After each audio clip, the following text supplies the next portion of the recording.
All right, this is part two of the previous video that I did on mounting a small photo in the middle of the Pittsburgh Terminal District layout. As you can see where we left off before, you can see where we mounted some of the putty on the backing.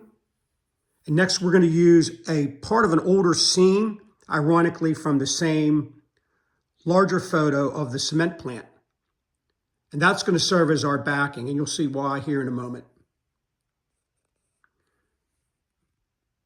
And as you can see here, I mounted the photo onto the backing. Now, in and of itself, this actually could have been a photo I could have literally used. However, I really wanted the cement plant in total part of the cement. Actually, total the cement plant itself in the photo. So I'm just going to use this sky as the backdrop, and you'll see how that all works itself out. Next, as you can see, I just laid out the cement plant over top of the sky. Next, I'm going to cut out along the line of the cement plant itself. Along the tree line, up along the buildings, just like I've done right there. Drop it down in there, and we'll use the backdrop of the sky, which is going to be underneath it. Now, when you're cutting out the photo itself, to do your overlay, you're not going to be able to keep every explicit small detail. However, sometimes you get lucky. Try to keep as much of it as possible. You don't want any sharp edges. You want it, unless it's a building, sharp edge like right here. But here you want to be a little more rounded. And sometimes you just can't get in there and get rid of all that sky. As long as it matches, you'll be in pretty good shape, because no sky is perfect in symmetry. And so I got some further cutting to do, which I'm going to do here in a moment. Just wanted to give you an idea on how that works and how it's prepared. Now, as you can see, I just laid the cement plant over the sky backdrop that I previously used. You can see the outline, the cutout. When you get far away, you really can't tell where these lines are. Now, it's important to note that right in here, the green foliage back in the back of the plant is off of the sky that was laid down behind it. In reality, it's not there, but for the sake of putting this together, it is. Same thing here, I cut out some sky, and you almost can't even tell it. I'll show you where the line is just for the sake of showing it, because it depends on the angle.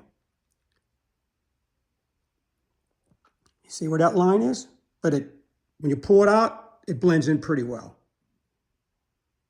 And if you discover there's something there that you want to cut out, you can always take it out. But for the sake of mounting, and don't forget, when it's showing up on the layout, you may never even see that scene. In fact, your brain won't even be looking for it, because you're going to be watching trains going by, and that'll be your focus. And the brain will pick up in the background, oh yeah, look at that sky. Oh, it's great sky backdrop. But the minutiae and the details may not always be picked up. The details that will be picked up will be things like this. Yeah, you can see right into that cement plant. And don't forget, when I move my phone around, you see a lot of reflection. It's not actually going to be in the photo. Okay, back in there. Clouds. It was a little bit fortunate that this came off of the same as the back. I should say the sky back that I put behind it, because it's part of the same scene. It was just a longer one. Okay, now we got some issues right here, right? We're going to have to take care of that. And I'll show you how we do that. What we're going to have to do here is add a piece in. See right here? That's with the piece out. That's with the piece in. And we're going to mount that. This is how it's going to look. Mount that piece in place. I prepare the surface with the putty. Like I said, ironically, you could have actually made a scene out of that where that automobile's going past. Actually, it's a family van, but nope, we're not going to use that. But at a later date, we might, and that is the reason why I use putty instead of tape, because tape will start to pull off part of the photo if you have to ever go back and reuse it. So the putty comes right off, it slides right off. It always gives you that flexibility should you ever need it. In this case, I don't envision it, but anyway, there it is. Now I've pressed the cement plant right over top. Now we're going to remove the excess here in a moment. I've removed the excess right here. Now I'm going to show you something on the back. So I'm going to cut a piece of foam board to fit right in this spot. So I have a full secure mounting for the photo. And if you ever use it where maybe the sun gets involved or lighting gets involved, you might be able to see through that photo a little bit. So you want to have a nice backing on it. The only place you ever want to use tape is on this foam board. Never use it on a photo, because if you ever have to do an adjustment, which you're going to do all the time, to have your match lines, the tree lines match up, the hillsides match up. If you tape it, then you go take it apart, it's going to pull the photo apart. You don't want to do that. But you could use tape for here. It's the perfect spot to do it. It keeps it nice and secure. This is why you want to be able to make adjustments. You can see here, when I added the backing, in order to get the building included, you had to square everything off. And that's because when you're going to go to mount it somewhere, you want that scene to be squared. Okay? So we'll show you how we take care of that. These small photos, sometimes you have a decision to make. In other words, how you're going to blend everything in. That's going to be most suitable. So it seems like we got a skyline match up right here, which looks pretty good.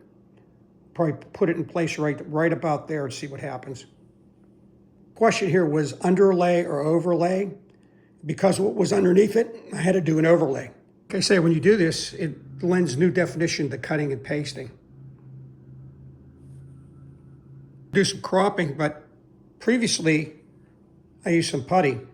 And of course, I have a penchant for not wanting to waste anything. So we're gonna grab that, pick that up.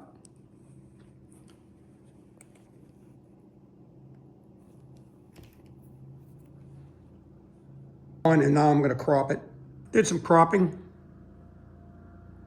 Photo's about ready. There are a couple areas that'll sometime pop out. I don't know if you can see this,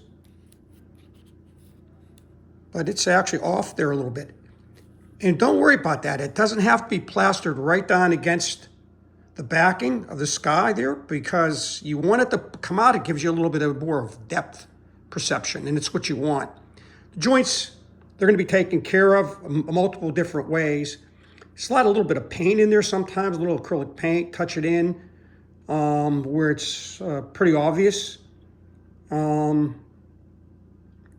one way to do it, I guess. Some other ways you can probably, anybody that knows another way to do it any better, let me know, and I'll be happy to, you can DM me at Pittsburgh Terminal District, which is PghTermDst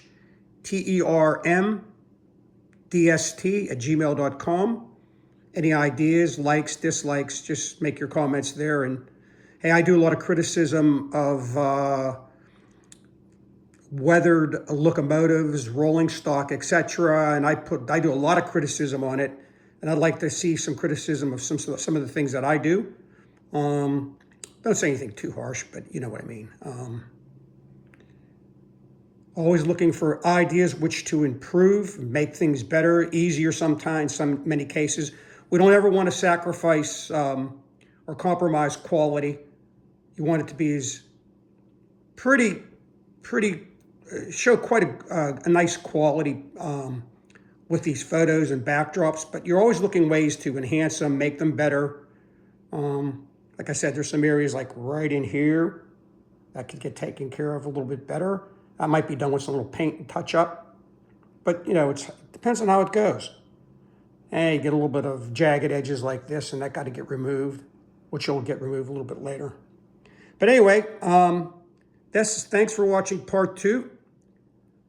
This is going to be the cement plant. It's going to go on the Pittsburgh Terminal District layout, somewhere in the middle. And when I get that laid out, photographed, if you're following along on my channel, that would be at Pittsburgh Terminal District. As we've said in previous videos, and Pittsburgh Terminal District is a fictitious railroad, primarily concentrating on steel mill, coal mines, the valleys around the Monongahela Valley, the Allegheny Valley, the Ohio River Valley, and the industries that are there and what we serve, and how we do what we do. We're getting into some more different concepts that we'll be talking about in later videos, but follow along on my channel. I'd love to have some new subscribers. It's a relatively new channel anyway, so anybody that can promote our site, we'll be happy to promote your site if you have one. Looking forward to all of your commentary, and thank you very much for following along, and have a wonderful day, and we'll look forward to hearing from you soon. Thanks, and again, have a great day.